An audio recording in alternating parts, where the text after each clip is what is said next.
আশেকের বলি অন্যরকম, বুঝতে হয়, খুঁজতে হয়। আমরা এগুলো থেকে দূরে আসরে আছি, এজন্য বুঝিও না, খুঁজিও না। ইমাম আহমদ বিন হাম্বল মাযহাবের ইমাম, সুবহানাল্লাহ পড়েন না, তিনি বর্ণনা করছেন, তিনি বলছেন যুবককে দেখে ভালো লাগলো, কাছাকাছি গেলাম, তার মালিকের সাথে কথা বললাম, কত পয়সা দিয়ে বিক্রি করবেন। যুবকটাকে খরিদ করলাম, গোলাম কিনে নিয়ে আসলাম, গোলাম তো নিয়ে আসলাম। যখন নিয়ে আসছি, গোলামকে আস্তে আস্তে পথের মধ্যে বলতেছি, গোলাম তোমার নাম কি? যুবকটা আস্তে করে বলল, হুজুর গোলামদের নাম হয় না, আপনি যে নাম দিবেন সেটাই। হুজুর অবাক হলেন, হাই যুবক তো দামি যুবক, এটা তো যুবক না, ইমানদার। বলে কি খেতে, কোনো কিছু খেতে পছন্দ করে, কি খাবা? বলে হুজুর খাবার, গোলামদের আবার কি খাবার, যেটা দিয়ে দিবেন সেটা খেয়ে নিব। সুবহানাল্লাহ, হায় হায় হায়। হুজুর জড়িয়ে ধরলেন, আদর করলেন, কাছাকাছি নিলেন, বলে এখানে কয়েকটা রুম আছে, কোন রুমে থাকবা? বলে হুজুর মাথার উপর ছাদ ছিল না, আপনি কিনে ছাদের কথা বলছেন, যেখানে হুকুম দিবেন সেখানে, যেখানে রাত সেখানে কাত, কোনো ডিমান্ড নাই হুজুর। গোলামের কি ডিমান্ড? গোলাম তো শুধু মনিবের হিসাব করে। হুজুরের খুব ভালো লাগলো, বলো ঠিক আছে। বলে হুজুর একটা ছোট্ট আর্জি ছিল। কি আর্জি? হুজুর দিনের বেলা আপনার গোলামি করব, কিন্তু রাতটা আল্লাহর গোলামিতে ছেড়ে দিয়েন। বলে যা বাবা, তোকে দিলাম, তুই রাত আল্লাহ আল্লাহ রসুলের কার সাথে কাটা, দিনটা আমার খেদমত করিস, যেগুলো কাজ আছে করিস।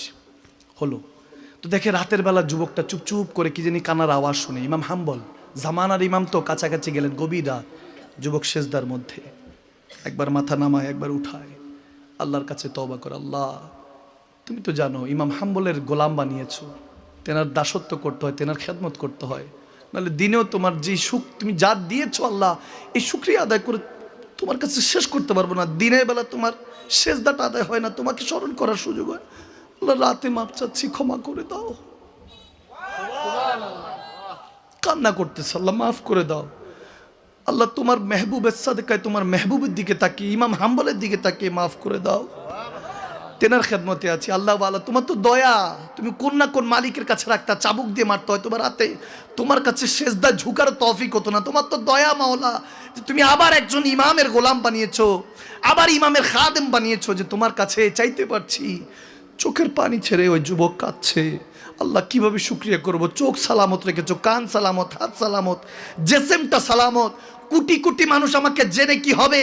আমি তো একটা মানুষের সাথে সম্পর্ক এখনো ঠিক করতে পারলাম না, একটা মানুষের মন জয় করতে পারলাম না, না মা, না বাপ, না স্ত্রী, না সন্তান, না বন্ধু, কারো মন তো আমি ঠিক মতো জয় করতে পারলাম না।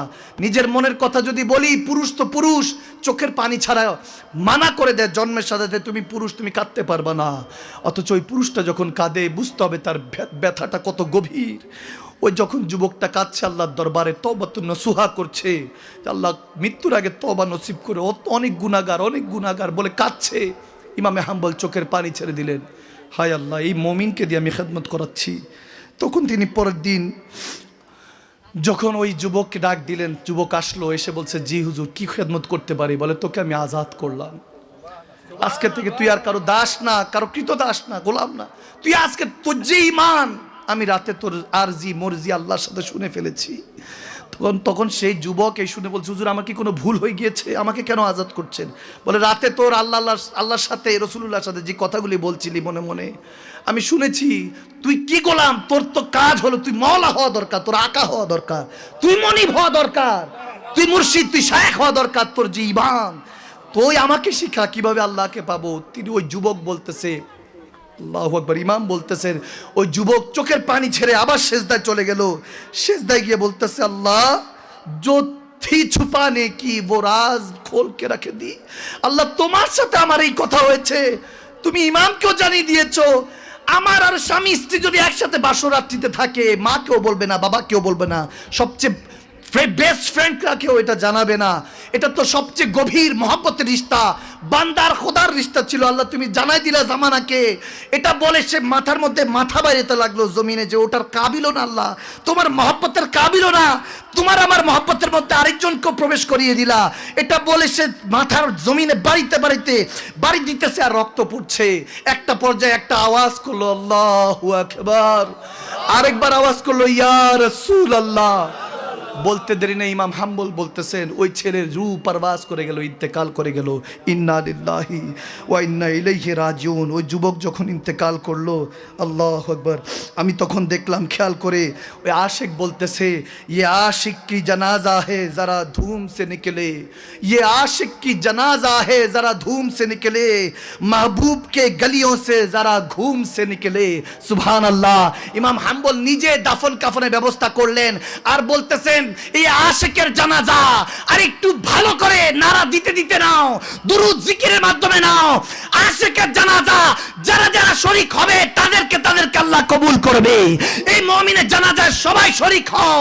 আর বলতেছে আমার গলি দিয়ে বারবার নাও, আমার গলি দিয়ে বারবার নাও, যাতে আমিও দেখি ওই চোখের পানি ছেড়ে আল্লাহ আল্লাহ রাসূলকে রাজি করতে পারি। সুবহানাল্লাহ। মাল্লাহুল মওলা ফালাহুল কুল। মালিক ও খালিকের হয়ে যান, রাসূলুল্লাহর হয়ে যান, দুনিয়া আপনার গোলাম হয়ে যাবে। সুবহানাল্লাহ।